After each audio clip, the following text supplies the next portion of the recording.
Welcome to Dr. Creepen's dungeon.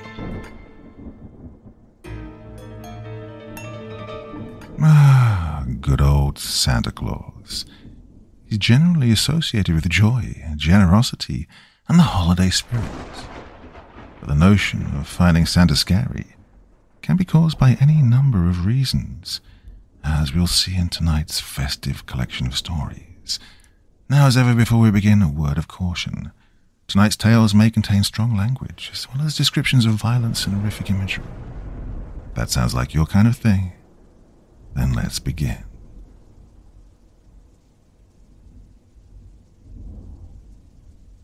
Run. I can't think of anything else to say other than run. But I guess for that to make sense, I'd have to go into detail about what happened 10 years ago, when I was about 8 years old.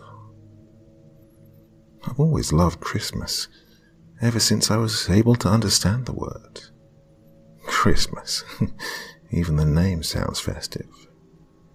I'd grown up with every story and song about good old St. Nick and the warm holiday imaginable. And, in short, one day I decided that I would see him for myself, as most kids with the same upbringing often considered.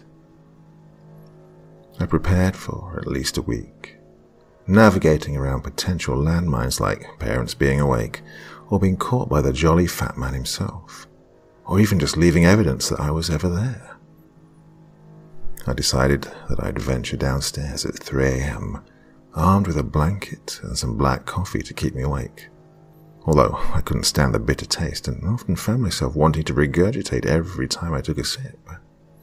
When the day finally came, oddly enough, I found myself hearing Santa Claus is Coming to Town playing just about everywhere for just about as long as I could stand. I heard the lines, "He sees you when you're sleeping. He knows when you're awake.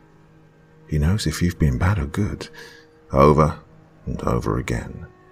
But I guess something just, didn't click. And I really wish it had. I really, really wish it had. Because that night, I saw something I desperately wish I could unsee. Even now, hearing the sound of a sleigh bell, I reflexively recoil, as if I expect something deadly to appear consecutively.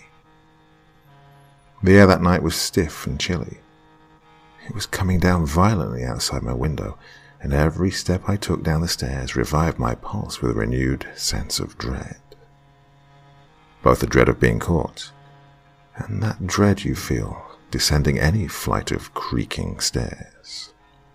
The dread you feel when it startles you, the sudden and yet drawn-out sound that, for a split second, you might mistake for a human cry, and yet I continued down the stairs until I reached the place I would be hiding.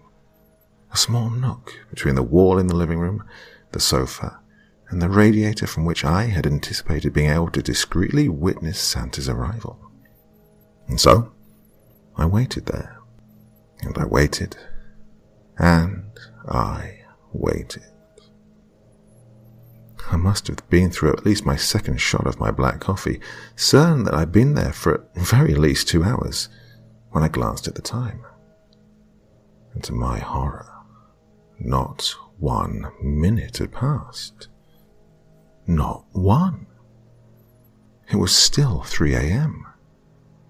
I thought, certainly, that clock must have been wrong. Certainly. Yes, surely that clock was broken. I'd literally been counting seconds upon minutes, waiting for anything to happen. I'd almost convinced myself that time had passed, and that clock was stuck for whatever reason. I'd almost been successful in calming myself down, when I noticed the wind had stopped. The wailing sound of the wind, which resembled a human scream, and the occasional knock of an angry gust on any of the closed windows, had completely halted. It was silent. Completely silent. So silent, in fact, that all I could hear was the sound of my shaking breath. The silence so loud that it accentuated the darkness. Every shadow, every dark corner seemed to reach for me at once, as if trying to swallow me up too. And all I could hear was my own increasingly struggled breathing. And I stayed like that until I heard it. Something which shattered the silence, once more breaking the comfort I'd settled into and cutting through me like the jagged end of a cold knife. It was a jingle, a soft, rhythmic chime set to the slightly crooked gait that sounded more like someone dragging themselves around by their elbows than like walking. My first thought, when I heard the unmistakable chime of the sleigh bells, was that Santa was finally here.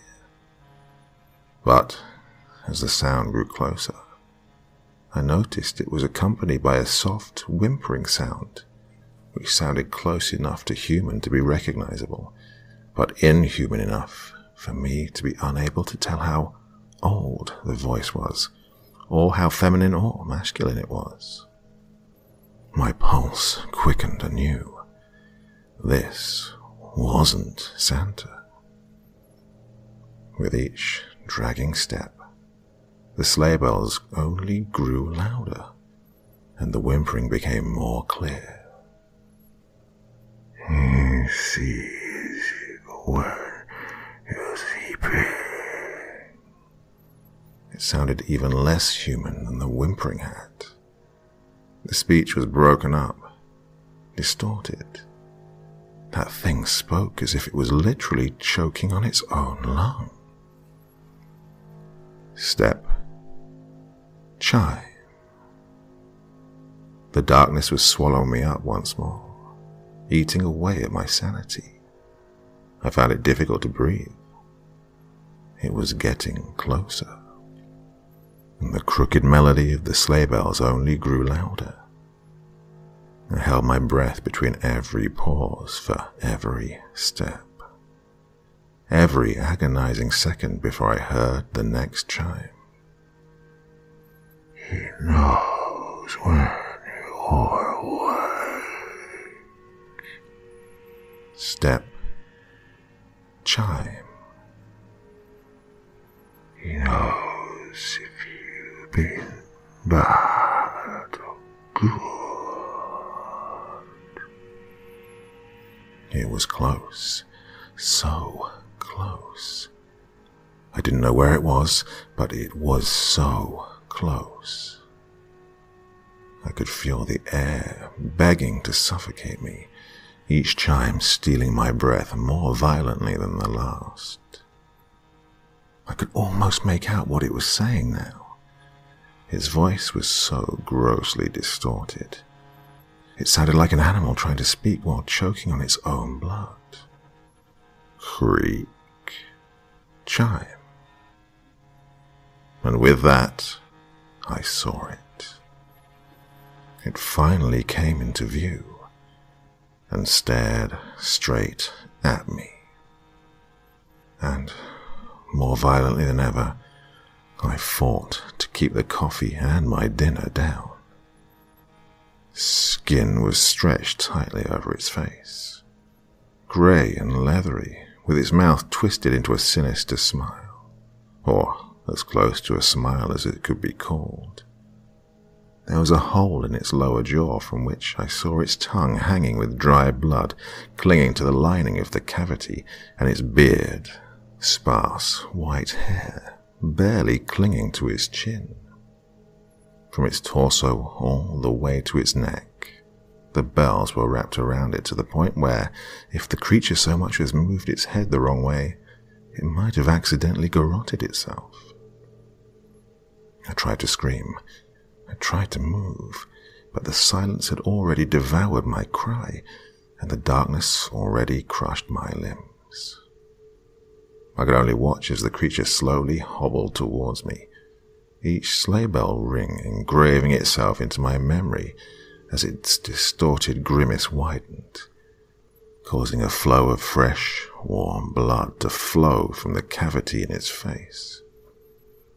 Good girls shouldn't be up this hour. Time suddenly resumed, and in a moment, with some inhuman strength, the creature had torn me from my nook and thrown my limp, petrified body into a wall.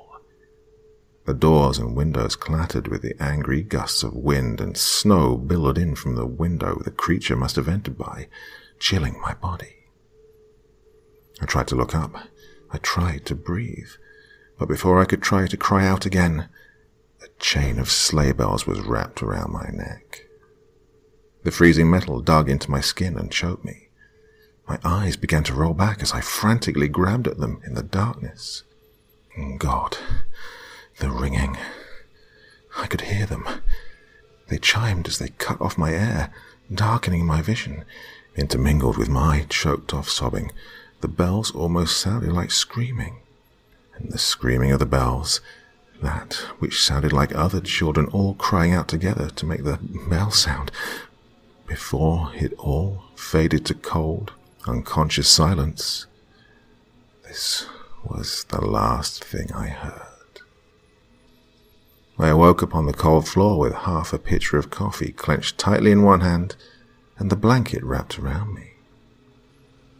I exhaled quietly, relieved that it had all been a dream, and proceeded with my day as normal. I'd almost convinced myself it had never happened.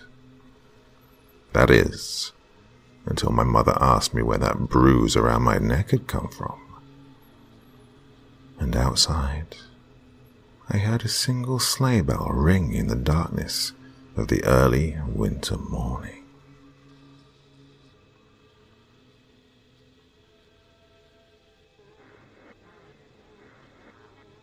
So, quite a cautionary tale, our first story there. Maybe, just maybe, we should take the lyrics of those Christmas songs a little more seriously. Now, we move north, up into the Lapland area of Norway. But Father Christmas certainly isn't who we're going to find in this next story.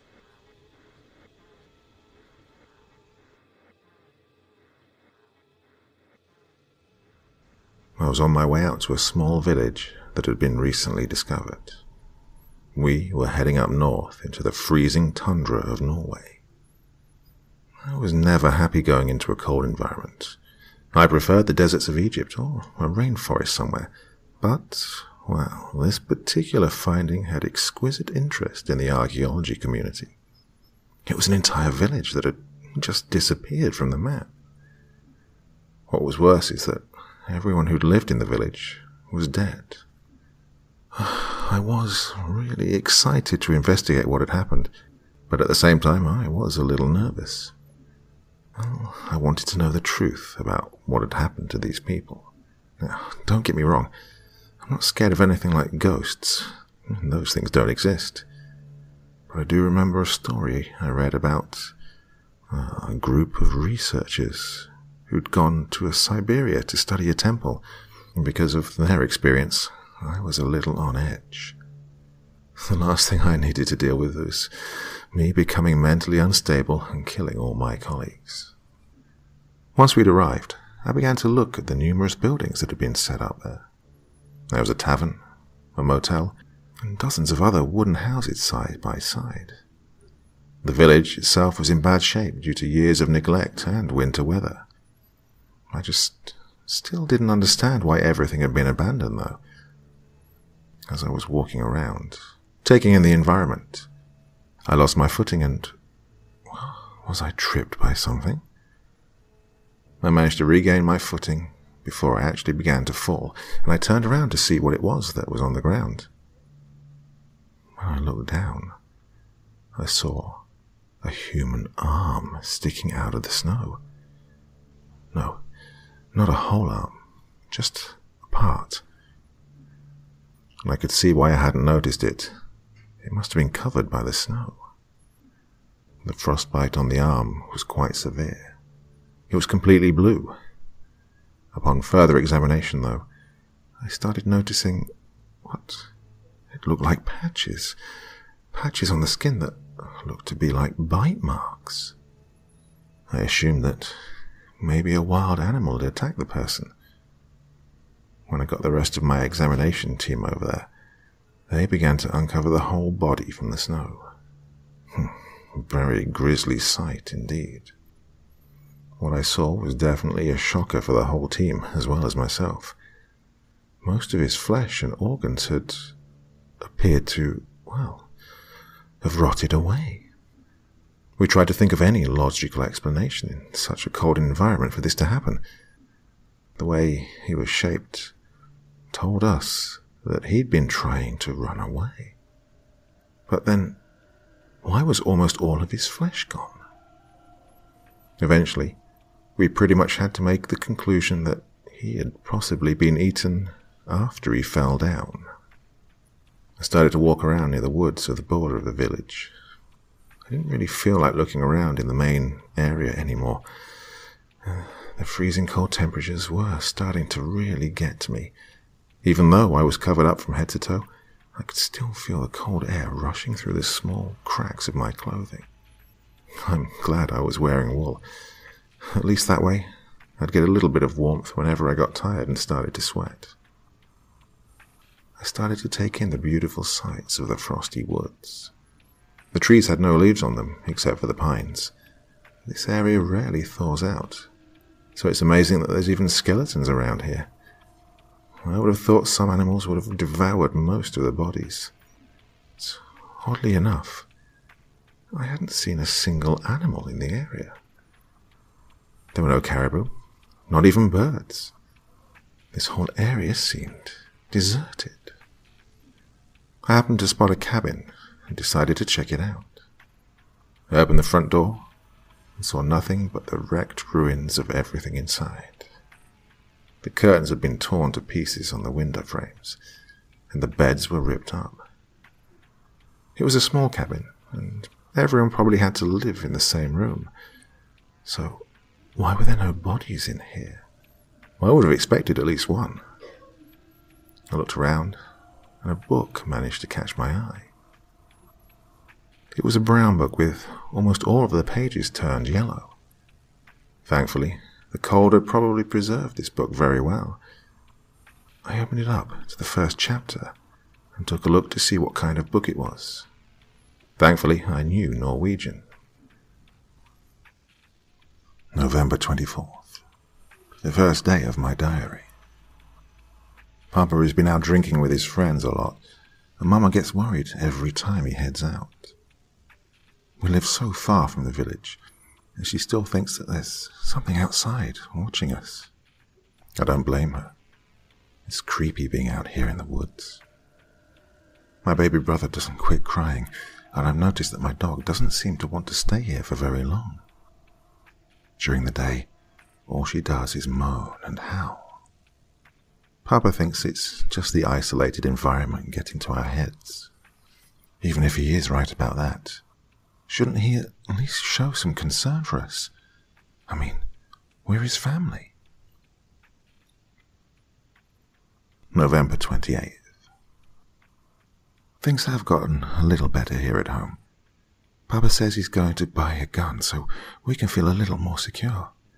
I sure hope this works. December 4th. I went into town with Mama, and we started noticing some weird things.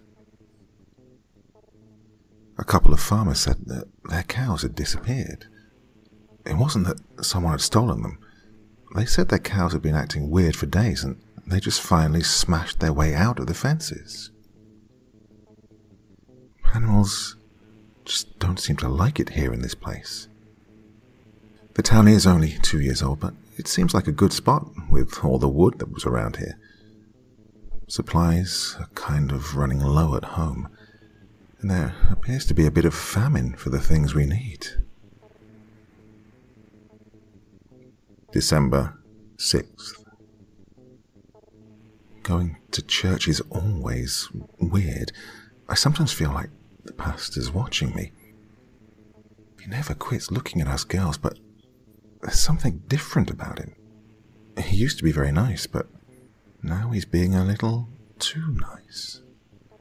I don't want to tell Mama or Papa, because I'm afraid of what they'll do. Papa has gotten way more violent lately. He doesn't even drink anymore, well, as much as he used to. He's just getting really aggressive. And Mama is getting really lazy. My clothes are getting dirty, and the house is becoming filthy. She barely breastfeeds my baby brother anymore. I'm worried about what's going on. December 20th. Christmas is approaching, but I don't really care for that anymore. Lately, I've become more hungry, like very hungry. I can't stop eating whatever I find. A couple of days ago, I came across some gooey substance underneath my bed. It didn't have any particular color. It was clear, but when it touched my skin, it turned green. I found more of it underneath my parents' bed. I'm not too sure what this is. I'm not sure what it means, but I just can't stop eating. December 26th, I think. All I ever think about is food. My memory's starting to get worse. I don't even know what day it is half the time.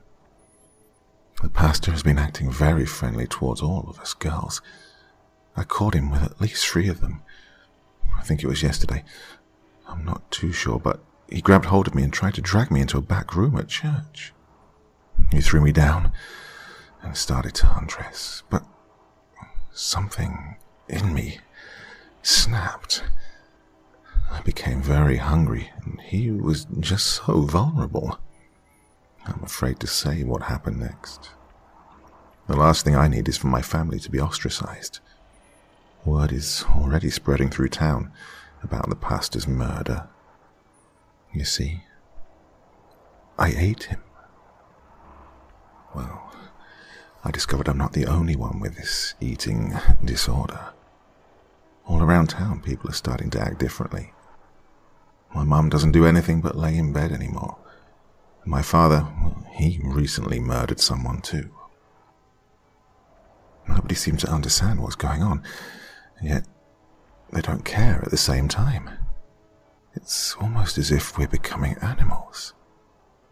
I can't stop hunting. My baby brother is no more. I got, well, a little desperate. I don't feel any shame for what I've done. Lately, I found out there are others in town just like me. We often hunt together in groups and capture anyone that is outside at night. The police haven't really been doing their job either. They just like to do as they please. I've just realized what's going on. It's the 7 deadly sins. I'm becoming gluttonous. My papa is wrath. Mama is sloth. The pastor was lust. And it's happening all over town. I'm slowly losing what little sanity I have left. It's almost as if there's a devil walking among us. Got to go now. Us gluttonous people have pretty much devoured everyone. Practically everyone is dead now.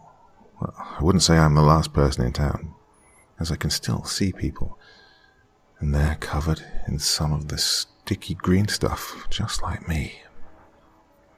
I'm writing this as a last message to anyone that comes to this town. Leave. Just get out of here. This place is cursed. There's something living here that opens up the evils of man. It got me to do things I never would have done. It got a bunch of us to do things that we would never, ever do. And it's crawling all over me. I can feel it slowly coursing through my veins, taking over every part of my body, rotting away my flesh and destroying every part of my body till I'm nothing but a withered up skeleton.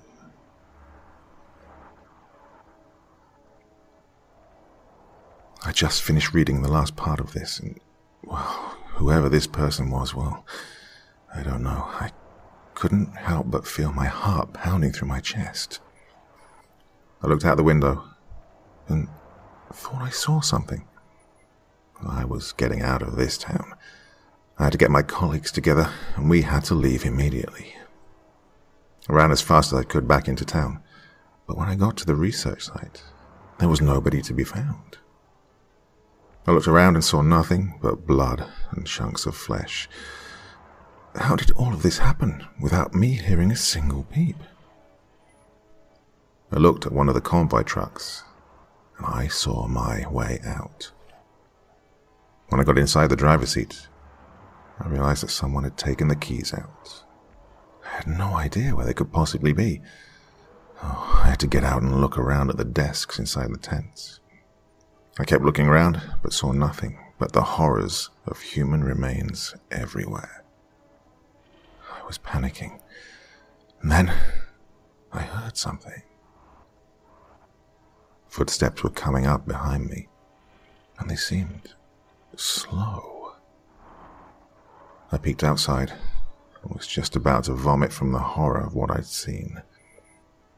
It was a rotten skeleton walking around covered in green slime.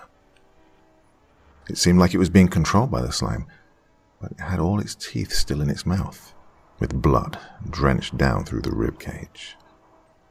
I'm guessing it had tried to eat people, but it had nothing to hold the contents. I started running as fast as I could.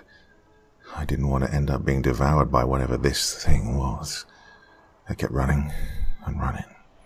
And when I looked back, I saw 4 skeletons chasing after me. I happened to see a shotgun lying in the snow up ahead, and grabbed hold of it and aimed at the first skeleton. I fired the gun and blew the whole thing to pieces. I had to reload and take another shot. I kept on firing as much as I could until every last one of them was gone. Nothing but a bunch of shambled bones on the ground. I was relieved that I'd finally managed to get the 4 of them. Maybe now I could look around for the keys. But then I felt something on the gun.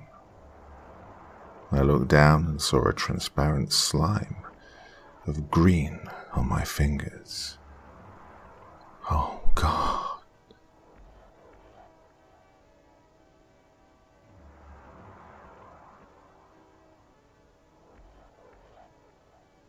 So if there's one life rule I like to live by, it's avoid green slime at all costs. Now, on to our final story. A young boy and his father live up in the mountains, and his father is very secretive. He has a special room that he always keeps locked. What secrets does it hold? Let's find out.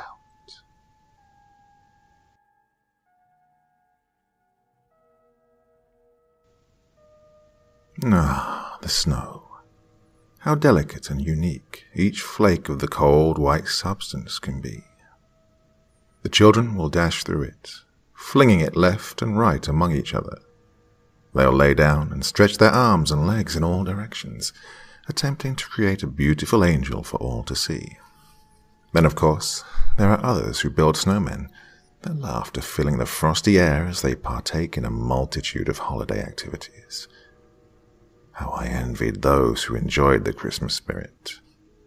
I had never actually seen such festivities occur.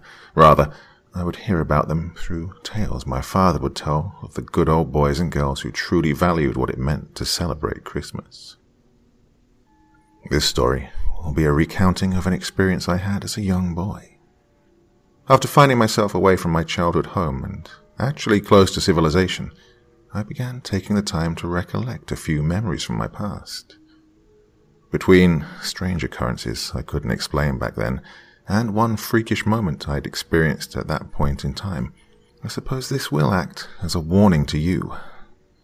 I truly want to help you, and this is perhaps the best way I can spread the word around about what I've discovered about the holidays without him finding out. I need to be discreet about this.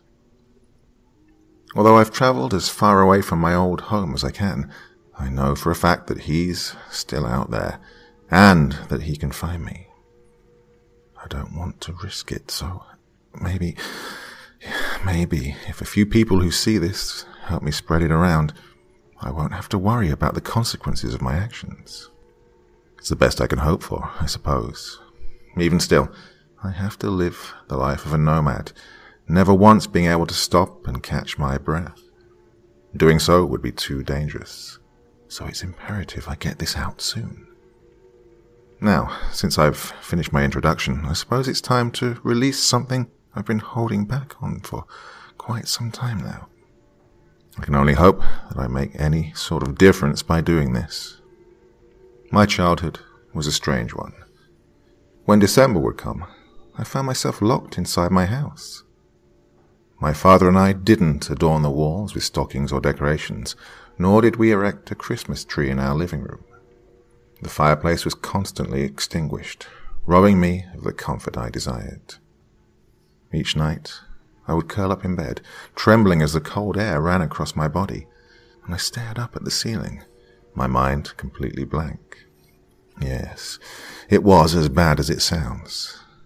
No, I didn't mind how rough things could get. There'd always seemed to be an innocent part of me that didn't mind the way we lived, no matter how barren the house could be during all times of the year. Don't get me wrong, my father was very good to me. I can't recall a day he didn't show me his big, wide smile and treat me as best he could. He took care of me, fed me well, and was a good parent overall. He was a rather portly fellow, but a kind man nonetheless. The only issue is that, well, he wasn't a big fan of the holidays. It made for a very bleak life around the winter time, especially. It confused me as to why he would tell me about how the other children had such a great time. I often thought he did it to make a bit of fun, or perhaps he was just pulling my leg. I'd never seen the things he described to me after all, so it would make sense that maybe they were just stories. I rarely found it strange that we didn't live remotely near anybody else. Our small wooden hut was located high in the mountains, where the slopes would be treacherous for anyone ascending or descending the terrain. Perhaps, even if I had wanted to see the outside world, I wouldn't have been able to. It would have been impossible for me to climb up and down the rugged area, let alone at such a young age. Because of the sheer height of the mountains where we lived, the air was thin and the winds blew fiercely, and most I ever saw of the outside world was through my window. My father said we hadn't always lived there. He said we had a home somewhere down below where the other people lived, but we were in his vacation home, as he put it. I hadn't lived in any other house before then, so, needless to say, it was a rather odd vacation, to say the least. While my father stayed inside with me, we would play board games and create drawings together. Those, and various other indoor activities, would teach me about the outside world and what it was like. However, my favorite memories of my father were the stories he would tell me. Now, as I mentioned, he would tell me of his experiences with that which dwelled under the mountain and across the world. His various interactions with such people piqued my curiosity, and, upon my request to learn more, he would bring me books and magazines. Those sources were my first true contact with society, and I'd spend hours at a time reading. It kept me busy, and despite the lack of holiday cheer in my life, I was content. As each December came, my father would start spending less time with me and more time in his private office. I only ever saw him carrying a large list of what appeared to be names on a sheet, and then he would vanish for lengthy periods of time. I always wondered what he did up there, but he never took the time to explain. He always brushed off my questions or dismissed them with a simple, "Oh, you'll understand when you're older, kiddo." I never found myself content with those answers. And at a time when I wanted to learn, that lack of knowing the truth bothered me a lot. For years, I felt as if my thirst for knowledge would remain unquenched, for the simple reason that I hadn't a clue what my father did. After mischievously trying to sneak into his office one night while he slept, I found that the door was locked, and I never found the key. With my determination fleeting, I decided just to mind my own business and let it be. Several years of this same pattern would come and go, and I was fine with that at first. However, I was not fine with the repetitive and, quite frankly, monotonous routine. I read all my books, perfected all my art, and it got to the point where my father would be retelling the same old stories. I grew tired of these tedious rituals, and thus my curiosity sparked once more. It had been years since I'd learned about the existence of my father's office. I thought that perhaps I was old enough to handle what was inside. You could imagine my dismay upon being denied my request to enter the room. I must have asked that man several times a month. Still, with his everlasting patience, he would respond with a simple no each time. With all of this information out of the way, I think it's now time I introduce you to something my father would do that would eventually cause my curiosity to spill over. You see, every night on December the 24th, he would open the front door, a large brown bag slung over his shoulder. He'd wave goodbye to me with a jolly grin on his face. He'd release a cheerful laugh before closing the door and locking it behind him, making his merry way down the mountain with inhuman speed and skill before disappearing into the night. The following day, he would come back exhausted. After taking his bag to his office, he would then sleep for most of the day. Well, I may have been an ignorant child, but I wasn't stupid.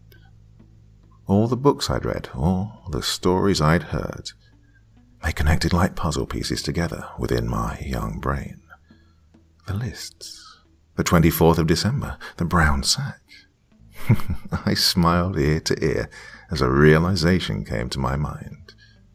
I knew then, more than ever, that I had to find out what was in his office. So, I formulated a devious plan within my mind and decided it was worth a shot. After a few hours of waiting, I saw the sun begin to rise over the horizon. The snow had ceased on the mountain, and the morning was a calm one indeed. I struggled to keep my eyes open. I'd waited all night for my father to return, and I didn't want to quit. Not then, when I was so close. After much waiting, I felt my body begin to relax. I fought with all my strength to keep my eyes open, and right before I drifted into a sound sleep, I heard the front door open. I perked my head up and fixated my eyes on the shape of my father stepping through the doorway. He looked surprised to see me up so early, but he flashed that same warm smile he always did and rubbed my head gently. As expected, he ascended the stairs and opened his office door. He told me to wait outside and not to look in, and I obliged. As he exited the room and closed the door, I stopped him before he could lock it with his key. I quickly grabbed his arm and pulled him downstairs. He tugged back towards the door in protest, but I was persistent, and he eventually sighed and followed me willingly. I led him to the kitchen, where a fresh bowl of cereal awaited him. He smiled and thanked me before digging in, frantically eating the oats and drinking his milk. He eyed me as he ate, and I caught him looking at the stairwell which went to his office quite a few times. After he finished his cereal, he wiped his mouth with his sleeve and got up. I could see the bags under his eyes and the dead expression on his face. With a single yawn, he went to his room and fell asleep in bed. My plan had succeeded. I steadily made my way up the stairs and found myself in front of the office. Sweat pooled in my palms as I gripped the doorknob before me. Years of waiting and curiosity would be satisfied, and the mystery would finally be solved. I snickered softly. Finally, a little action. A vacation from the curiosity which had plagued me for so long. I trembled in excitement, and I pushed the door open and entered. A single desk stood in the middle of the room, and the brown bag sat on top of it. I slowly approached the desk, placing my hands on the bag. With one swift motion, I opened it and poked my head inside. To my surprise, its contents weren't exactly what I'd expected. What I saw in that bag left me scratching my head in confusion. Instead of what I thought would be there, I found what seemed to be random objects at the time. I was disappointed with my findings, and I carefully made sure to exit the door and close it behind, certain that I'd covered my tracks well. I never spoke a word of that experience to my father, for fear of getting in trouble. I found myself chuckling a few times at how underwhelmed I'd been. I was expecting something far greater, only to find a strange assortment of items inside the bag. Perhaps I laughed to distract myself from the truth of what I'd seen. But I convinced myself that my dad was nobody special all along, and although it was still a mystery to me what he did those nights, I never thought more of it. It wasn't until I got much older and finally moved out of that house that I began thinking about what I'd found that day and what it truly meant. My father never hurt me, but I fear what may become of me by releasing this information. Perhaps he's still out there, doing what he does best. I only hope this information being released can help someone out there, and maybe it can help me organize my thoughts and help me get some sleep at night. Believe me, I haven't got enough rest since I discovered what was really going on. The part of the Christmas holiday they don't tell you. Maybe I fear that I will become like him someday, that it is my predetermined fate to do as he did. I'm not certain, but all I know is this. He is my father. He is the reason I fear for my safety by writing this. I'll never forget what I found in that brown bag of his, for it all becomes clear to me now. I saw chains, coal, birch branches, rope, and branding irons. Each one had been used the previous night, and several child-sized shoes were also contained within the sack, all of them charred beyond repair.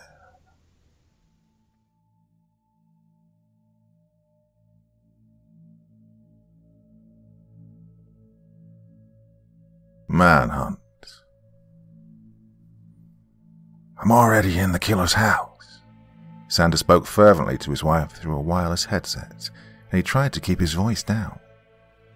The big man was out of breath, and the ash in the chimney almost made him cough. It wasn't the first time Santa had carried a handgun. Holding the automatic pistol felt natural in his hand. When Santa felt his heavy boots touch the floor, he could still feel warmth emitting from the dark, abandoned fireplace.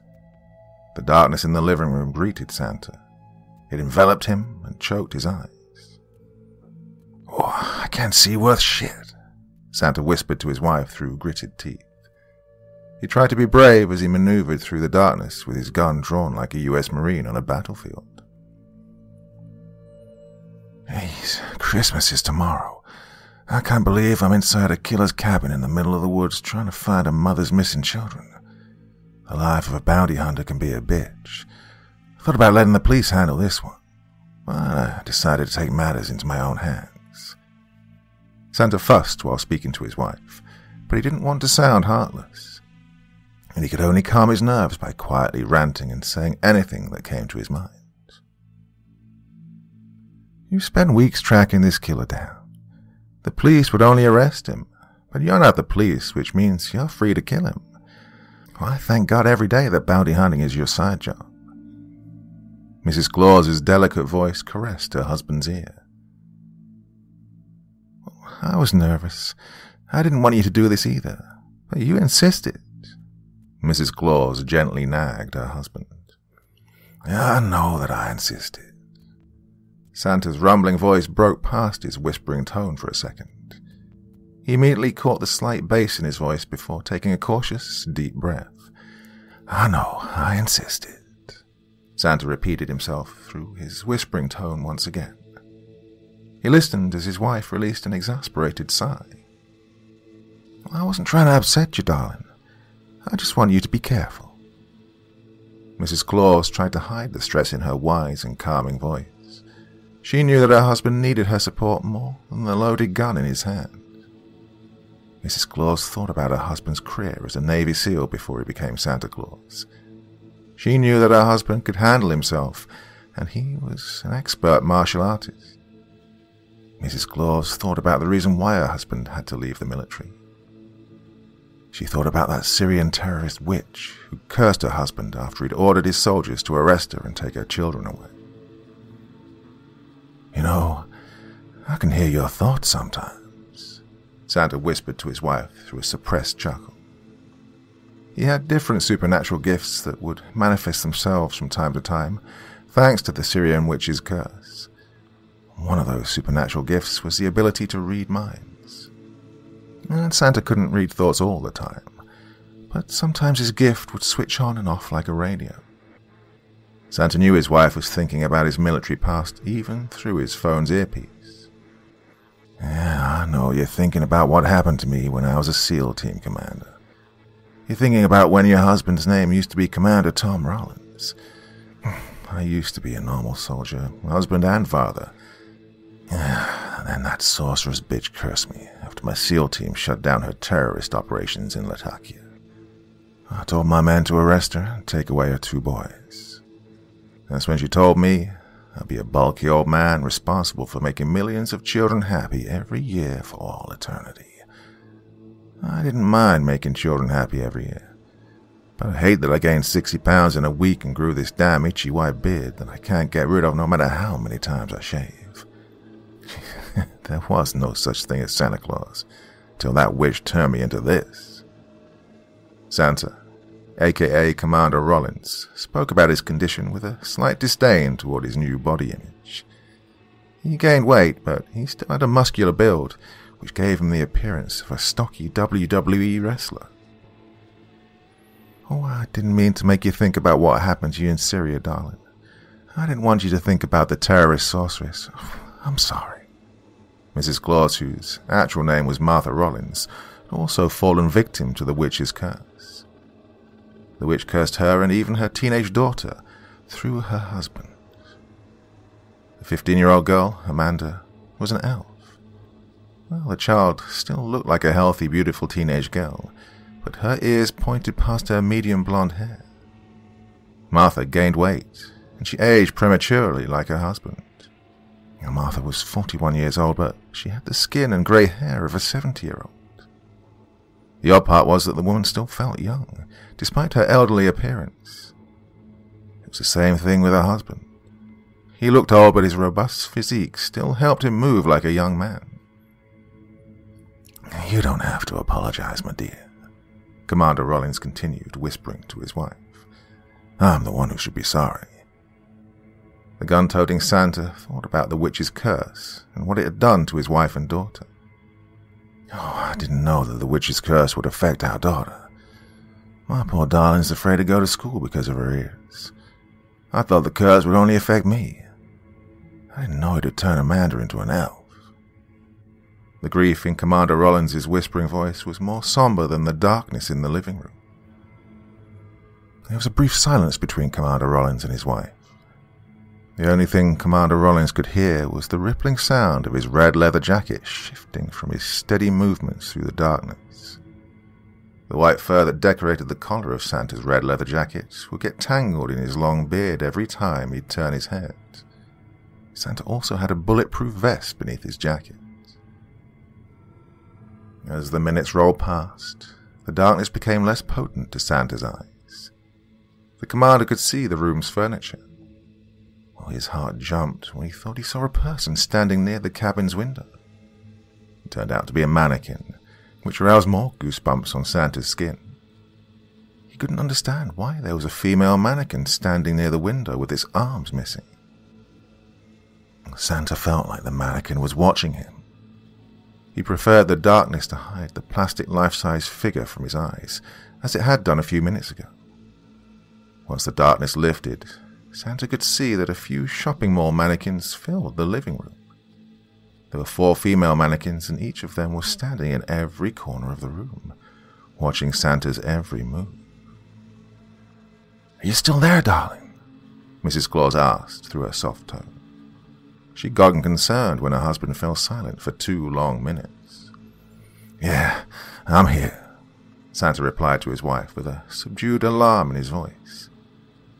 "This child-killing son of a bitch put shopping mall mannequins all around his living room. There's 4 mannequins in here, and they're all looking at me." Santa felt like he was a policeman giving his wife a description of 4 suspects. The commander continued. "There's a mannequin standing near the window. There's one standing near the front door. Oh, I see another one standing near the hallway, and the 4th one's near the sofa. Oh, this killer really loves mannequins." Santa involuntarily chuckled, softly, to stop himself from feeling nervous in the situation.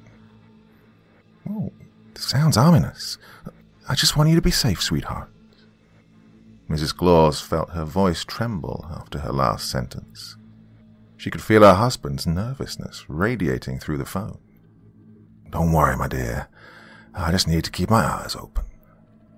Santa tried to inject confidence in his words. He went into soldier mode, and his eyes scanned every square inch of the living room along with his gun. He never took his finger off the trigger. He made sure that he turned the safety off on his handgun. He also prayed for his gun not to jam if he ever needed to pull the trigger.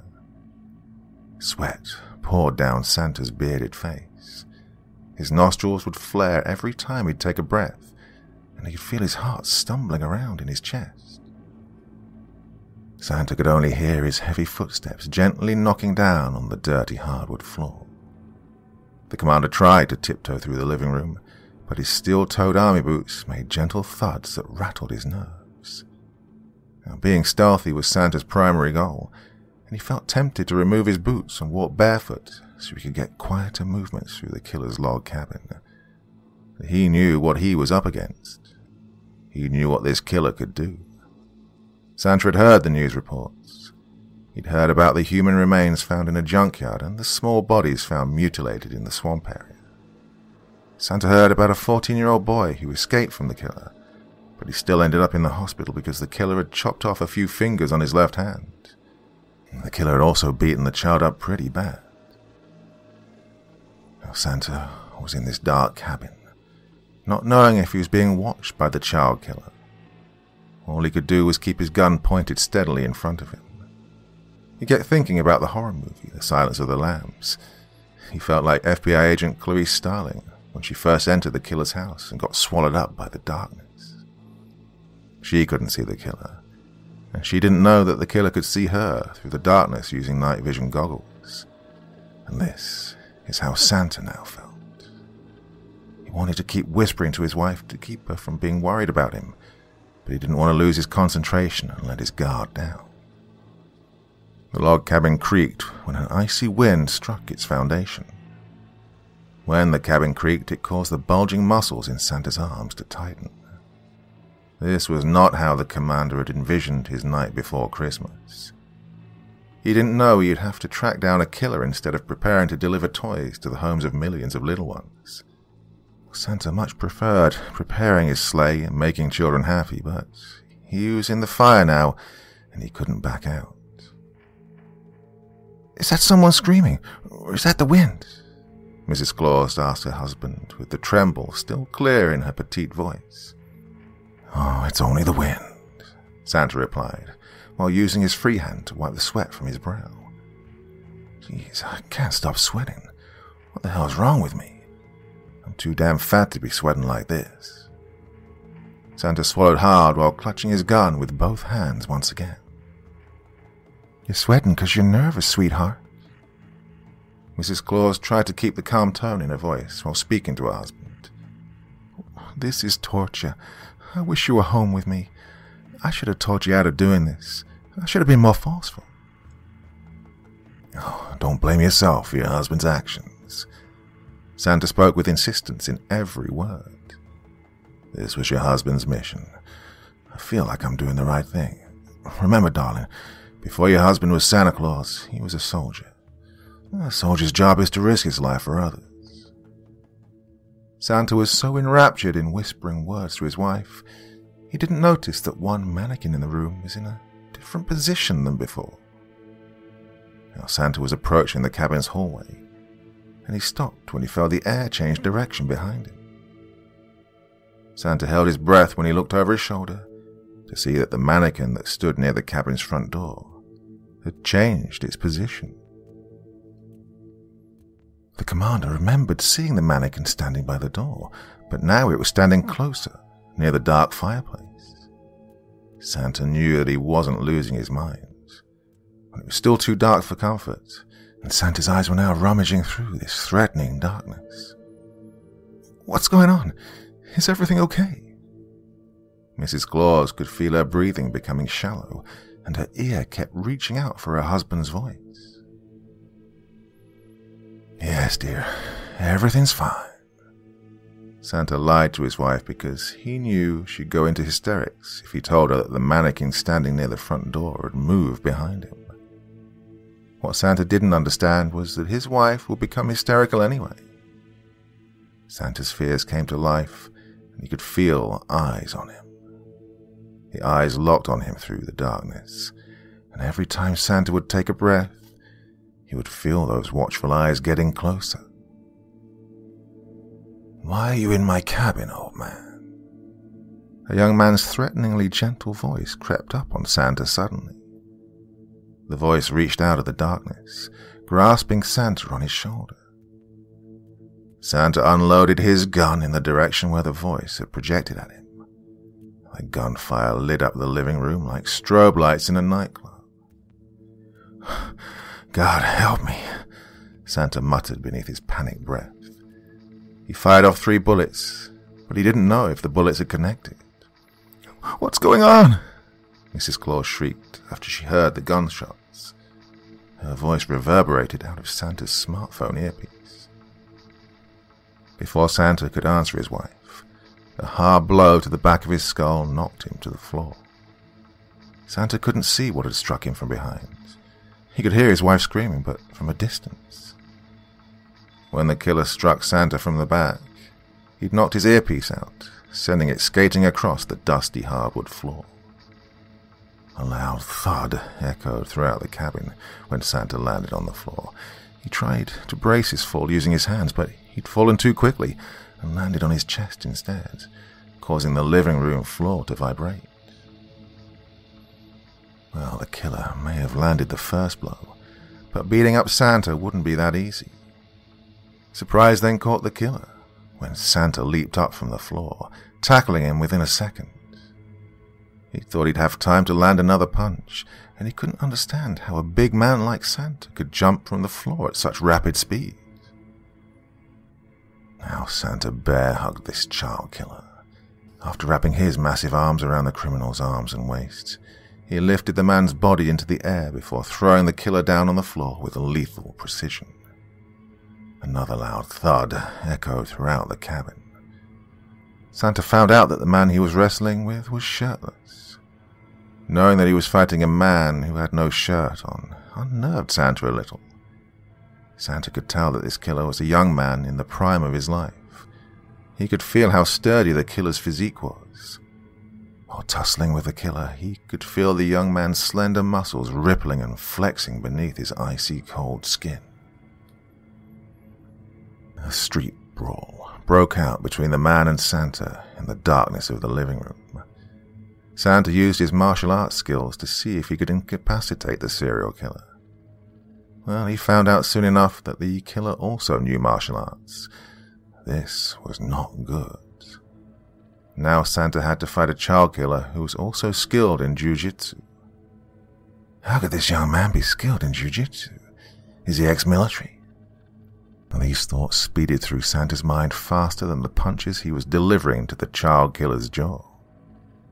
Most of Santa's punches were getting blocked by the young man's bulky forearms.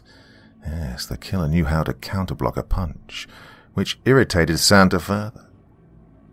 "Come on, old man," the killer taunted Santa. His tone of voice had a peaceful but brutal nature.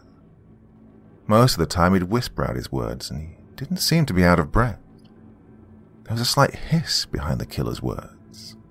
The man sounded like a slithering snake every time he would talk. "I win." The killer chuckled those two words into Santa's ear, with his rock-solid tattooed arm wrapped around Santa's throat. Now Santa could feel death hovering over him. The commander felt the air leaving his throat, and the more he'd struggle, the more he could feel the man's arm tightening around his neck like a boa constrictor. The killer's arm felt like a raw and sweaty, muscular noose. Santa had to do something, or he would die with a crushed throat. He lifted the killer off his feet using his back. He thought about flipping the serial killer over his shoulder, but then he got a better idea. While clutching the serial killer's arm with both of his hands, Santa had every fearful thought about the missing children rampaging through his mind. "I have to find those children. I have to save them. Please, God, let those babies be alive so I can rescue them. And please don't let this killer strangle me to death. Let me win this fight." These were the thoughts that pummeled Santa's mind. He panicked when he used his body to throw the killer into a wall, only to find out that his violent defensive move barely rattled this ruthless young man. The killer mocked Santa with his inhuman laughter. He never loosened his arm around Santa's neck, even after the big man had slammed him into a wall a second time. The killer was masochistic, and he disregarded Santa's brute strength. The killer had confidence in his own strength, and he knew that his superhuman chokehold on Santa would prevail. He roared triumphantly when his chokehold finally brought Santa down to his knees. The child killer smiled as he stood over Santa. Yes, he planned to kill this man, but not yet. The darkness continued to haunt Santa's eyes when he opened them to discover that he was in the trunk of an old car. It took a few minutes for him to realize that ropes were tied around his hands and feet. He also woke up to find that the only stitch of clothing he had on his body was his underwear. Santa could also feel the duct tape across his mouth, and he could feel the edges of the tape sticking to the strands of his white beard. Sweat covered Santa's body from head to toe, but it was a cold sweat that chilled him to the bone. It was 10 degrees below zero outside. The cold air seeped into the car's trunk, causing every bone in Santa's body to shiver. The cold alone was bad enough, but Santa had a fear of tight, enclosed spaces. He suffered from extreme claustrophobia. And being trapped inside a dirty trunk brought back memories of Santa's abusive childhood. He could see his alcoholic foster mother tossing him into a dark closet and locking the door. Oh, he could see her twisted face again, and he could hear her raspy voice. His breathing increased when he thought about how his foster mother had slapped him in the face when he tried to run from her. He was 8 years old at the time, and his foster mother wanted him to sit in her lap, but he refused because he knew what she'd do to him. Oh, Santa could feel the cigarette burns on his arms again. He could smell the whiskey on his foster mother's breath. He could feel her hands sliding down his pajama pants. When Santa was abused for the first time by his foster mom, he thought about his real mother. He thought about her ageless beauty and her smile. He thought about how she kissed him on the forehead after putting him into his car seat. Santa remembered touching his mother's face and hair. He also thought about the carjacker who killed his mother. He was 5 when he saw a bullet enter his mother's skull right in front of him. Now, the darkness in the muscle car's trunk brought back a lot of unsettling memories. All he could think about was how his drunk foster mum locked him in a closet one night and told him that the boogeyman was going to eat him for being a naughty boy. Being in darkness for 3 days caused Santa to hallucinate. He heard a voice, and he thought the boogeyman was in the closet with him. He remembered feeling elongated. Clawed fingers gripped the back of his small 8-year-old neck. He even thought he heard something whisper the words, "Come to me," in his ear. This hallucination happened on the night of the second day. By the time the third day had rolled around, Santa thought he heard breathing in the closet that wasn't his own. He never forgot the disembodied voice he heard and the hand gripping the back of his neck. Well, after that experience, Santa took his fear of darkness and enclosed spaces up into his adulthood. Being in the trunk of a serial killer's car made him feel like that 8-year-old boy again, locked in the dark closet. Santa tried to fight the darkness that suffocated him. He tried to fight the memories of his foster mother. He wanted to erase the smell of cigarette smoke and whiskey. He wanted to forget about what his foster mother had done to him. So Santa tried to breathe slowly, but being in a dark and tight space twisted a knot in his chest. He had the feeling that something was with him in the darkness, something more malevolent even than the serial killer who would soon murder him. Santa's half-naked body endured punishing blows from the car's rough suspension. He could feel every pothole in the road reaching up into the trunk and hammering his spine. Santa shifted his body around in the trunk to see if he could at least make himself comfortable, but he perceived his movements to be useless. Riding in the trunk of a vintage muscle car was like being trapped in an earthquake. Santa knew that if the killer didn't murder him, riding in the trunk of this rusted-out 1969 GTO Judge would, eventually. Santa didn't know which was worse, feeling the muscle car's roaring engine rattling the muscles in his body, or feeling the potholes in the roads. Both had an equally jarring sensation. In order to get his mind off being killed later, Santa thought about a muscle car that he'd owned. He had a 1987 Buick GNX. He felt proud of himself after he'd installed a more powerful engine in his car, which produced 500 horsepower. He'd also rebuilt the car's chassis, along with its transmission. Santa called his muscle car the Omen. He taught his teenage daughter how to drive the car after she begged him for a year.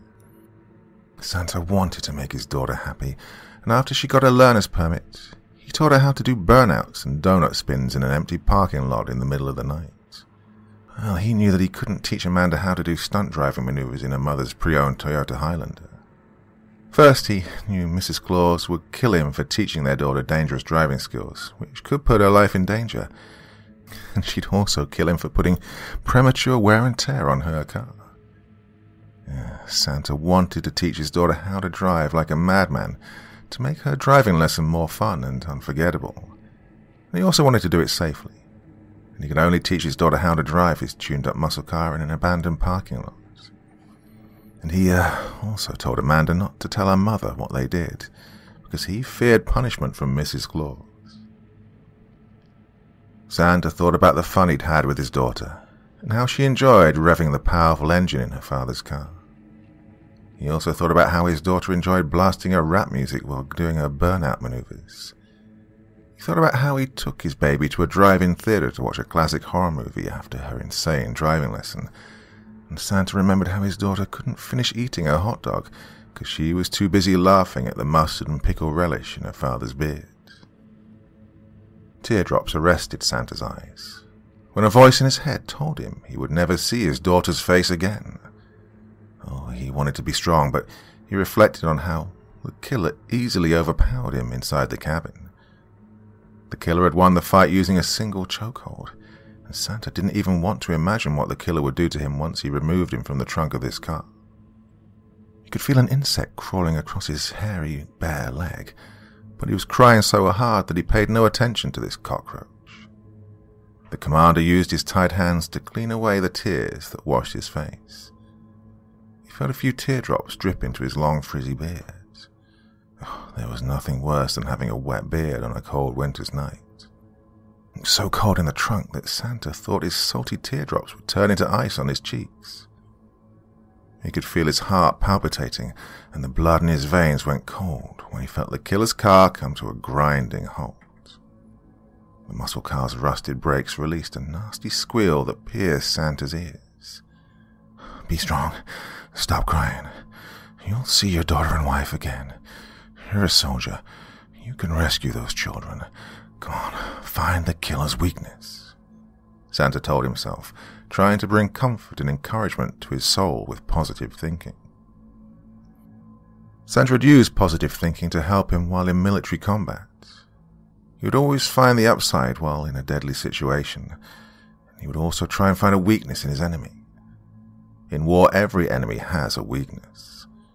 Now, Santa's mission was to find a weakness in this child killer. He couldn't defeat the crazed young man physically while battling him in the living room, but he wondered if he could defeat his opponent psychologically. Santa kept thinking about how he could defeat this killer, even with a loaded gun aimed down at his face. Well, it seemed like Santa had lost track of time. One minute he was in a grimy trunk, and the next he found himself chained to a warehouse floor while sitting in a metal folding chair. Santa's head was throbbing, and he didn't remember the killer knocking him out again after yanking him out of the trunk. Santa would soon remember being struck across the head once his headache subsided. The warehouse was dark, just like the trunk and the killer's cabin. Jeez, why so much darkness? This question arose in Santa's mind. He was sick of seeing darkness. His teary red eyes craved for some form of light, and he didn't care if the light was man-made or God-given. Well, it took a few minutes, but God answered Santa's prayer. The warehouse's lights exploded when they came on, and they had the same intense luminosity as football stadium lights. Santa even had to shut his eyes for a minute after the warehouse's light struck him, stinging his eyes. He heard crying in front of him. It sounded like children crying. A hopefulness filled Santa's spirit when he heard the whimpers. It had to be the 9-year-old girl and her 5-year-old brother who'd gone missing a few days ago. "It's okay. I'm here," Santa called out to the girl and her little brother, with his eyes still squinting through the light. He felt more hopeful after finding out he had no duct tape on his lips and could speak freely. "That man's gonna kill us," Santa heard one of the children say through her gasping. He knew it was the voice of the little girl. "No one's gonna kill you, honey, I promise." Santa finally opened his eyes as he spoke to the girl. And when his eyes finally adjusted to the light, he got a better look at the children's faces. They looked like they were Cuban American. The girl had the face of a beauty pageant queen. Her small pink lips complemented her adorable, slender nose. Her doll-like, coffee-brown eyes were beautifully bright. Her wavy, raven-black hair flowed past her shoulders, and a white flower decorated the corner of her hair. Her flawless skin matched the color of her eyes, and the little girl's white floral dress still looked lovely, even though it was dirty and had tiny bloodstains on it. The girl's little brother was equally adorable. He had on his white slacks and a plaid, blue short-sleeved button-down shirt. Enrique and his sister Selena were barefoot and blood-stained their little feet. Enrique had his sister's lips, but his nose was a little wider. His curly hair had a reddish-brown tone, and it looked freshly cut. The little boy's eyes were blooming bright, but he had a fresh bruise beneath his right eye. Santa's heart collapsed when he saw the bruise. He also noticed that Selena's left hand was bleeding and that her pinky finger had been severed. Seeing this made Santa sick to his stomach. Tears arose, but Santa restrained himself. He had to be strong for Enrique and Selena, and showing tears in front of them would terrify them even more. "What's your name, honey?" Santa presented his question to the girl.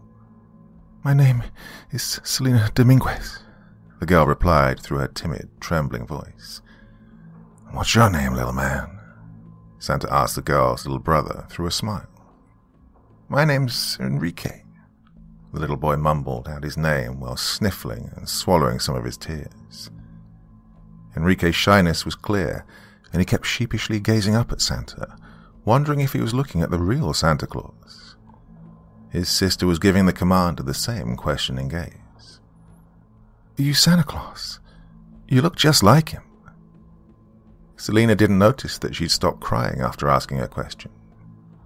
Old tears still dripped off Selena's little chin, but she felt some tension leave her body while staring at Santa. "Yep, I'm Santa Claus," the commander answered the child's question through a soft chuckle.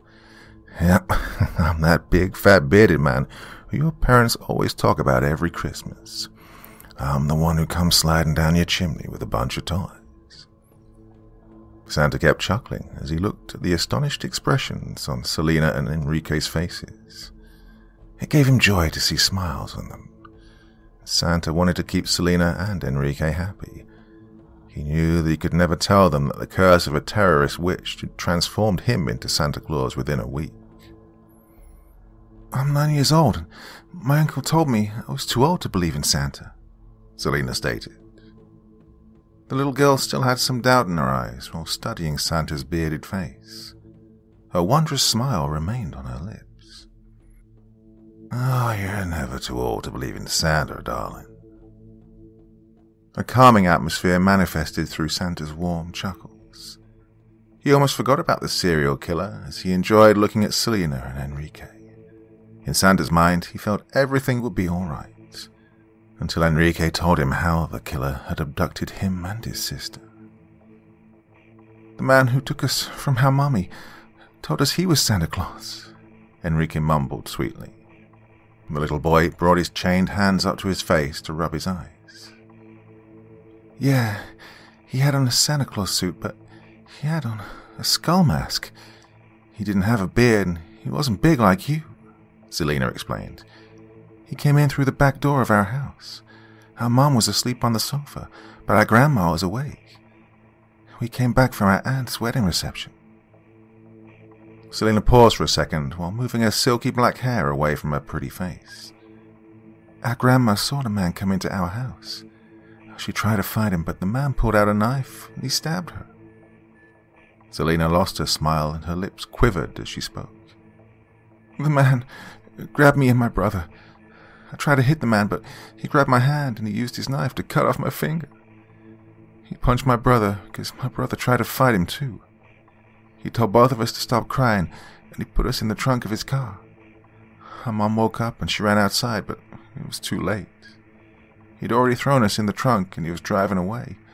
Well, I could hear my mom screaming. Santa lost his voice for a minute as he listened to Selena's story. He tried to think of something to say, something, well, that would comfort Selena and her brother, but his mind went blank when he saw a dark figure lurking behind them a few feet away. When the figure crept into the light, Santa could tell from a distance that it was the shirtless man walking on all fours like a dog. The skull of a moose concealed the man's face, and the antlers on the skull had blood on them.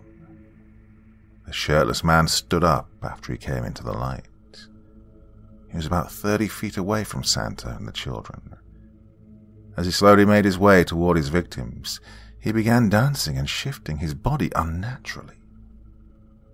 Santa watched as the killer made unearthly contortions with his body. He watched as the man walked backward while twisting his head all the way round. He then watched as the killer bent the bones in his arms. Oh, Santa watched as the shirtless man contorted his spine and his shoulder blades. He went back down to walking across the floor on his hands and feet. The moose skull that the serial killer used as his disguise never moved.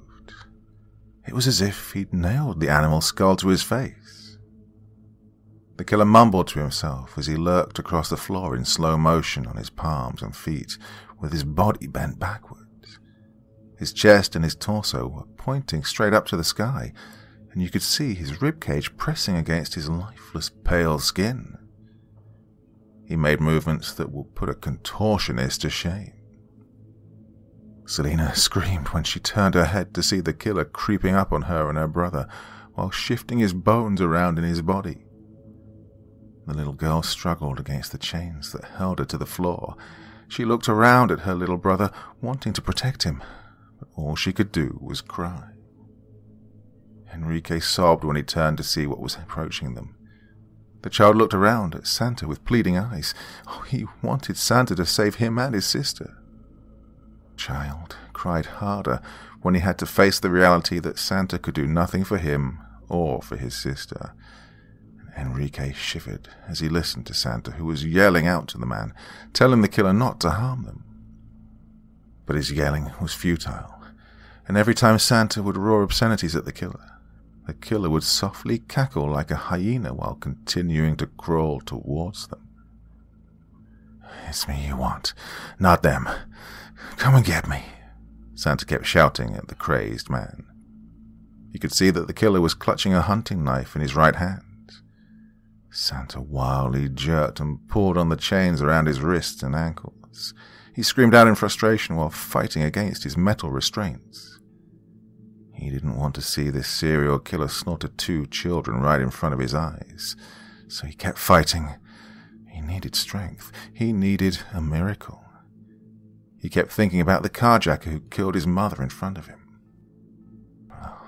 The killer was gradually cutting the distance between himself and his victims. He stood up and decided to walk after readjusting the bones in his back and cracking his neck. When the child killer stood up, he went back to dancing again like some Indian chief dancing around a campfire. He enjoyed leaping up and slapping his feet on the floor. He took his hunting knife and he dug the serrated blade into the palm of his hand. The killer wanted to see blood so badly that he tasted his own blood while preparing to use his hunting knife to withdraw blood from Selena and Enrique. The taste of blood, even his own blood, would stimulate this killer. He enjoyed the bitter metallic flavor that he'd always tasted in the blood of his victims.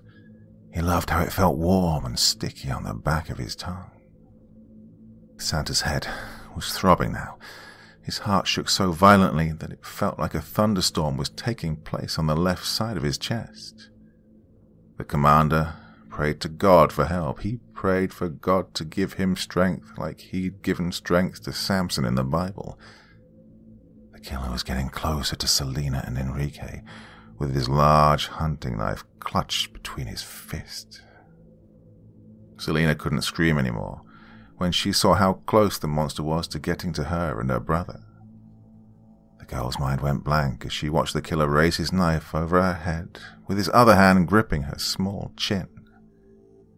She thought she was about to die.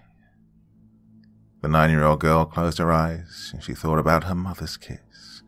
She tried to ignore feeling the man's ice-cold, elongated and prickly fingers digging into her chin. Selena kept thinking about her mother. She took a deep breath and she braced herself. The girl's last thought involved her mother telling her how much she loved her. After having that final thought, Selena expected to feel the blade of a knife slice through the skin on her forehead. The child waited patiently, with tears locked in her closed eyes. But the killer's hunting knife never kissed her head. Instead, Selena felt the air violently shift above her. She felt something massive flying over her. The next thing she heard was grunting and the sound of 2 men wrestling with each other. Selena kept her eyes closed, but her little brother could see everything. Enrique thought he was watching an action movie. He'd never seen Santa Claus fight before. The child saw Santa do something amazing. He watched as he ripped apart the steel chains on his wrists and ankles. He watched as Santa stood up from the chair like a giant tree rising out of the ground. He watched as Santa leaped over his sister's head, tackling the serial killer like an NFL linebacker. Enrique was getting a front row seat to the action. The little boy would cringe every time Santa would hammer the serial killer with his fists. Santa went berserk on this child killer. He felt like something mightier than him was possessing his body. This wasn't the same street brawl he'd had with the killer in the living room. Santa had felt powerless inside the killer's cabin, but his second confrontation with the crazed young man brought forth a devastating wrath within Santa's soul, and he used every part of his body as a weapon.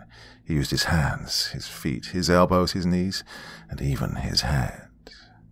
Santa didn't care that he had an open, bloody cut on his forehead from butting the killer in his face, and he didn't care about using the heel of his foot to break the killer's leg. He didn't mind using his fist to break the man's nose and his jaw, and he ignored the pain from his knuckles coming into contact with the killer's animal skull mask. At first, Santa was the king of the fight. He was about to grab the killer by the throat so he could body slam him, but then he felt a serrated blade slice into his arm. He jumped back while wincing and grabbed his left arm. He looked down to see blood leaking out of his bicep muscle. Santa battled the pain and he swung the back of his fist at the killer's face, momentarily knocking the knife-wielding madman to the floor. The killer didn't stay down for long, and amazingly he used his broken leg to knock Santa's feet from beneath him. Santa hit the ground hard and the back of his skull smacked the floor. He almost lost consciousness, and his eyes widened when he saw the tip of a knife getting ready to plunge down on his bearded face. Like a lightning bolt, he reached up and caught the killer's hand. He used all his strength and both of his hands to prevent the serial killer from bringing this hunting knife down on his face. Santa was now arm wrestling with a homicidal maniac while flat on his back. He could feel the muscles in both of his arms burning and straining from trying to hold back the criminal's hunting knife. Something wasn't right. Santa just couldn't understand how the killer could be so strong. He felt like a weightlifter who was trying to bench press 500 pounds. The killer had a muscular, slender build. Santa was more robust. He'd felt stronger than the killer a few minutes ago, but his uncanny strength departed from him after the killer sliced into his bicep. Santa knew he had to win for the sake of Selena and Enrique. He briefly glanced over at them when he heard them screaming out to him. While Santa swallowed hard when he felt his arms losing power, he saw the knife's blade edging closer to his eyes. He tried to shut out his fear of dying. He had to fight. Since he was half naked, wearing only his boxer briefs, he could see every muscle in his arms and legs twitching and flexing beneath his sweaty skin. He looked at the tattoo of his wife's name on his left shoulder, and he could hear Mrs. Claus yelling at him, telling him to fight for the children. Oh, it was agony, but Santa kept his grip on that killer's hand. He jabbed the serial killer in his jaw a few times, hoping it would force him to let go of his knife. Santa thought it was over for him when he tried to punch the killer in the face again, but ended up losing his grip on the man's wrist. The knife came down, but it missed Santa's head, striking the ground. The killer grunted in aggravation as he brought his knife back up to land another stabbing blow, and it enraged him after Santa dodged the blade of his knife again. Time slowed down when Santa heard something crash into the warehouse, releasing a thunderclap that shook the floor. Glass and debris landed a few feet away from him and the killer. It took no time for Santa to recognize Mrs. Claus's car. He couldn't believe that he was seeing his wife's silver Toyota Highlander breaking through the warehouse's wall with its engine revving. Santa saw his wife's car as a 2-ton hybrid-powered mechanical bull that had broken through the building's wall. When he heard rap music booming out of his wife's car, he smiled, remembering that his wife loved hip-hop just as much as his daughter. It gave Santa hope to hear Eminem and Dr. Dre echoing out of his wife's car. It was sweet music to his ears. The SUV came to a dead stop amongst the rubble. Mrs. Claus emerged from her SUV holding a Remington 12-gauge shotgun. She still had on her nightgown and her house slippers. Without hesitation or thought, she aimed her shotgun at the shirtless serial killer who still had her husband pinned to the floor. She pulled the trigger faster than an FBI sniper. Her long, flowing white hair looked like silver clouds in the sunlight, and it wavered past her shoulders when she detonated her shotgun. She lost one of her candy cane earrings when the shotgun exploded. Her slender, beautiful, grandmotherly face displayed a cutthroat determination. Mrs. Claus didn't care about the damage she did to her car. She didn't care about her bare feet stepping on broken glass. She only cared about saving the children and her husband. There was nothing left at the killer's head. The shotgun blast had obliterated the top half of his skull, and only his left cheekbone and jawline remained intact. The moosehead skull mask that he wore had shattered into pieces. After she'd executed the killer, Santa watched as Mrs. Claus ran towards Selena and Enrique. He watched her amazingly use a hairpin to unlock the chains on their wrist and ankles. Santa knew his tears would come when he saw Selena and Enrique hug Mrs. Claus while crying in her arms. It had taken him a while to register what he saw. He slowly stood up after throwing the killer's dead body to the side. He was about to approach his wife, but Mrs. Claus was already standing in front of him with Selena and Enrique under her arms. She kissed the children on their foreheads before lifting her alluring, gorgeous hazel green eyes up at her husband. She couldn't help but break into a smile while looking at the befuddled expression on his face. "How on earth did you find me?" Santa asked his wife. He gazed down at Selena and Enrique when the children reached out to hug him. Santa embraced the children and his wife. He waited for an answer that would explain his wife's incredibly heroic actions. "Our daughter helped me find you," Mrs. Claus whispered into her husband's ear. She gently placed her delicate fingers on a metal stud earring that was pierced into her husband's right ear. "Amanda's a smart kid and she's a tech wizard. Our baby put a tracking device in your earring, and I used her phone to find your location." Mrs. Claus then pulled out her daughter's phone. All those high school science projects paid off."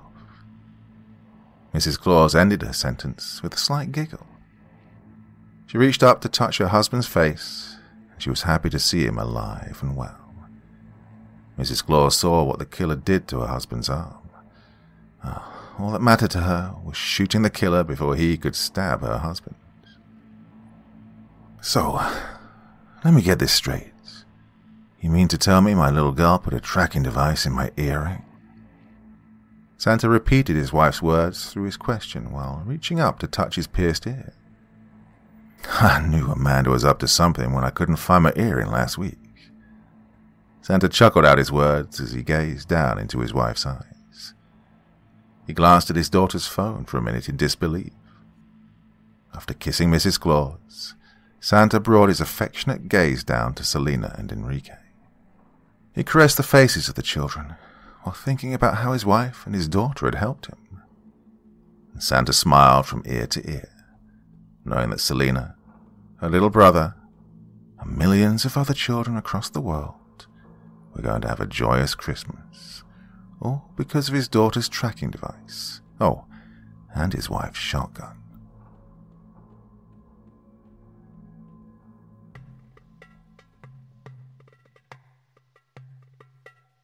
Perpetual darkness lingered at the top of the world. Thick ice, frigid air, and snow covered the lifeless mountainscape as far as the eyes could see. Despite this all, the endless night did not go unchallenged. A single source of light illuminated the sky and drove back the darkness. Nestled between two snow-covered mountains, a little cottage sat with puffy, billowing smoke rising from its chimney. Ignoring the fact that the nearest civilization was thousands of miles away, to the casual eye, the house was simply a warm and welcoming home. Still, one might ask themselves, what an odd thing to find in such a bleak place. How could such a thing come to be? Like most things found in the North Pole, not everything is as it appears. The land was unforgiving and cruel, and could take your life within minutes. Only a select number of creatures were given permission to live in this harsh and relentless wilderness. All others who entered this domain did it of their own accord, such as the residents of this tiny little home. However, these individuals had fortune on their side, and they were like no other. With a lot of love and just a little bit of magic at their disposal, they lived happy and joyful lives. At first glance, it would appear it was nothing more than a simple, ordinary home inhabited by elderly people who loved each other dearly. If this were your conclusion, you would be partially correct. In reality, a magical secret existed below. for the small house was much more than meets the eye. The warm and cozy cottage was not just a home, but the tip of a mystical workshop hidden beneath the ice. For centuries, children around the world found joy from the efforts of the hidden workshop. All year round, tiny magical hands toiled and labored to create toys and playthings for all the good children of the world. Elves, the last of the magical creatures from old, dwelt within its walls and used their mystical nature to create wondrous and joyful things for Christmas morning. 2 days after the winter solstice, the old man would put on his heavy coat and boots, take to the air and deliver his Christmas joy to every last child. Like everything in the cosmos, there must be a balance. For every night, there must be a day. Every beginning has an end. And, with every kind child, there was a naughty little boy or girl to be found. Far below the bright lights, singing, and happy elves creating and building new and fantastic toys, there was another workshop. There, the warmth of the hearthstones could not reach. While the purpose of the upper workshop was to bring happiness, the other was dark and sterile. It too had a purpose. It was here where the masses of cheap and easily broken toys were made. There was no love put into these objects. Never would a child's eyes brighten with wonder and awe upon seeing these gifts on Christmas morning. In his wisdom, the old man knew that even a naughty child should not be forgotten during this time of goodwill. However, the old man was no fool, and had no desire to waste his resources on such unsatisfying tasks. The responsibility was handed to the banished and exiled elves that inhabited the deepest bowels below the workshop, those with selfish hearts and greedy desires. Stripped of their immortality, they wasted away in the dark with only the trinkets and flimsy materials to pass the time. Ergraeta sat in the poorly lit corner of a tattered workbench. His focus was entirely devoted to the old and worn piece of brass in his hands. The clangs of his hammer hitting metal rang out and echoed through the dark halls and passageways. He pounded the brass sheet relentlessly, until the metal slowly began to surrender its shape and bend to Ergra's design. Suddenly, the hammer flew out of the mad elf's grasp. He examined his limp hand, trying to will it back into his control. Fury filled his heart as he watched the necrotic flesh sloughed off his bony hand. Yes, he didn't have much time. His other hand was weak, but still capable of grasp. He reached into his toolbox and removed a long, warped nail and stabbed it into the back of his paralyzed hand. He pushed on the nail head until its tip broke through the skin and emerged through his palm. Immediately, the pain surged and shot up his arm. The thick and rigid tendons loosened within his hand, giving him temporary use of his digits once more. The elf picked up his hammer and resumed molding the shape of the brass plate. With each impact on the brass, he poured his rage into his creation. How ironic that the product of his tireless work was meant for the ones he hated the most. His deteriorating body was fading fast. He possessed just enough magic to fuel the curse he would cast upon the object. When finished, his gift would be placed with the other junk toys and cheap trinkets. It would make its way to them and find a child on Christmas morning. The curse will take hold and slowly begin tearing apart their lives. It will channel their essence back to him and reignite his immortality. The object would pass from one child, then to another, century after century. Yes, he had just enough magic left to evoke his curse. Egra had once lived and worked above. Like any other elf before him, he loved nothing more than to create beautiful and wondrous toys and gizmos. However, in his heart, he wished he could keep some of his creations for himself. One day, his eyes fell upon a beautiful music box his friend Delilah had created. The music box was extraordinary, meant as a gift to a king's firstborn. It was magnificent. Crafted from oak wood, it bore an elaborate gold design on each of its sides. When opened, a figurine of 2 children opening their gifts under a Christmas tree spun to a lovely melody. Egra Eta had never desired anything more in his entire life. It filled his heart with jealousy. He became resentful that this precious and rare treasure would go to an undeserving human infant. The little girl didn't deserve it. It should go to him, he thought. So, under cover of darkness, Egra slipped into the work area and took the music box.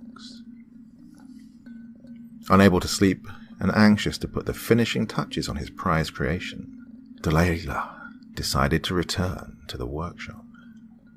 To his surprise and shock, he caught the elf attempting to steal the special box. Delilah was enraged, for greed and thievery amongst elves were extremely offensive and not tolerated.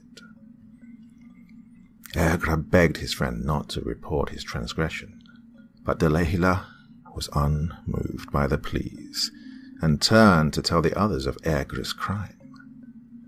Desperate, Egra did the only thing left for him to do. He grabbed a hammer and brought it down on his friend's head over and over again, until no more life remained in the broken body. Despite his meticulous efforts to conceal his crime, he could not escape the sight and wisdom of the old man. Humiliated and dishonored, the elf was banished from the workshop, and his precious music box was taken from him and given to the little princess. Stripped of his immortality, Egra Eta was cast into the cold and dark corridors of the other workshop to spend his remaining days, never to create a beautiful thing again. As the seasons passed, his hatred for all children grew and ate away at his sanity. He gritted his teeth, knowing that the children of man were given everything and he had nothing. Hunched over his work, Egra feverishly worked to complete his masterpiece.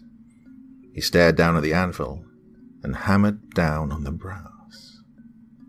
Each strike brought the faces of a child into his mind. It lives in warmth. The blunt hammer formed the metal into a hollow cylinder. It stuffs his face with sweets and treats. Stumpy legs were welded into place. It gets everything it asks from Mommy and Daddy. A malformed head and crooked ears took shape. It gets anything. The brass surface was scrubbed of debris and grime. It gets everything. Small turquoise stones were glued to the brass body. I hate it. One glimmering red ruby stone was glued onto the left side of the figurine's head. I hate it. The second red ruby was then fixed onto the right. I hate them all. In the glow of the fire, Egra held up the brass figurine. It was a disturbing representation of a rabbit.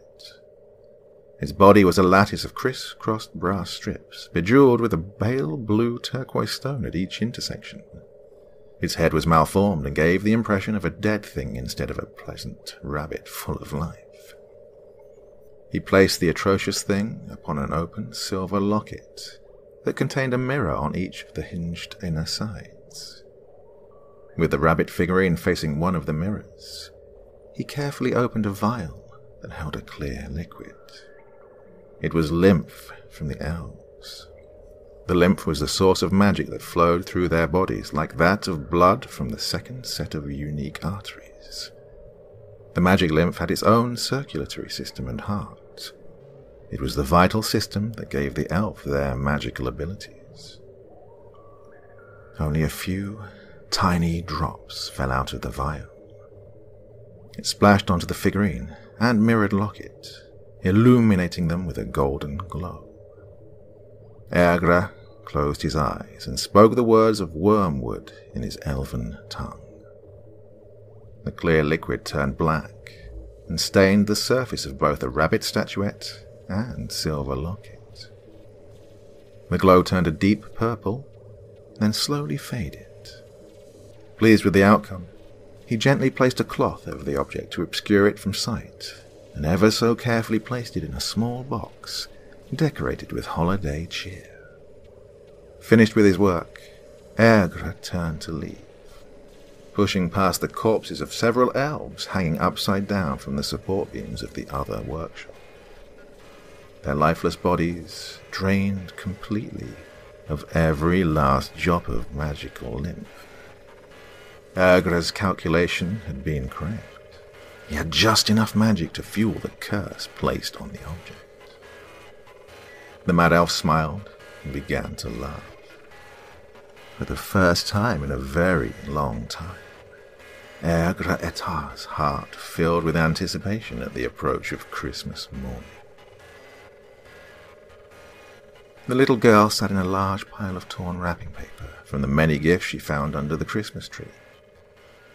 On the morning of December 22nd, Gabby awoke earlier than everyone else. She went downstairs and glared at the many presents that continuously tempted her. It was as if they teased and mocked her every time she looked at the colourful, beautiful wrapping paper. She would receive such a terrible scolding from her parents, but she couldn't wait any longer. At first, it would only be one gift she opened. Then it became two, then another and another. Before she knew it, all of her presents had been opened. Despite getting everything she asked for, the desire for more was still not satisfied. When Gabby stood, a small gift next to the base of the Christmas tree caught her eye. She could have sworn it hadn't been there before. The wrapping paper was worn and yellowed with age, written in big words with a tag that said, "To Gabriella." It was like no other, and she surely would have seen it before now. Puzzled, she removed the wrapping paper and found a box that contained a smaller sealed box and a scroll. She opened the scroll and read, "Congratulations, lucky one. You are the proud owner of Pepe, the rabbit. Pepe loves you and will be your best friend in the whole world. Pepe is a friend like no other, and he will give you everything your heart desires.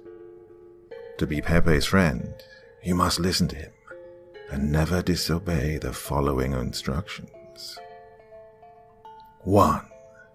Place Pepe on his locket facing the mirror. 2. Never look Pepe in the eyes. He is ever so bashful and only likes to see you through his mirror. 3. You may ask anything of Pepe 3 times. In 3 days' time, he will grant any and all you asked of him. 4. Never look Pepe in the eyes. Yes, it bears repeating. He does not like it, and he will be upset if you disobey this rule. Remember, lucky little boy or girl, Pepe loves you. He loves you more than anyone else in the whole wide world. Pepe will make sure that no one will hurt you ever again. And if you love Pepe, you will listen to him and do whatever he asks of you. Pepe loves you, and no one can ever come between you and him. Pepe loves you.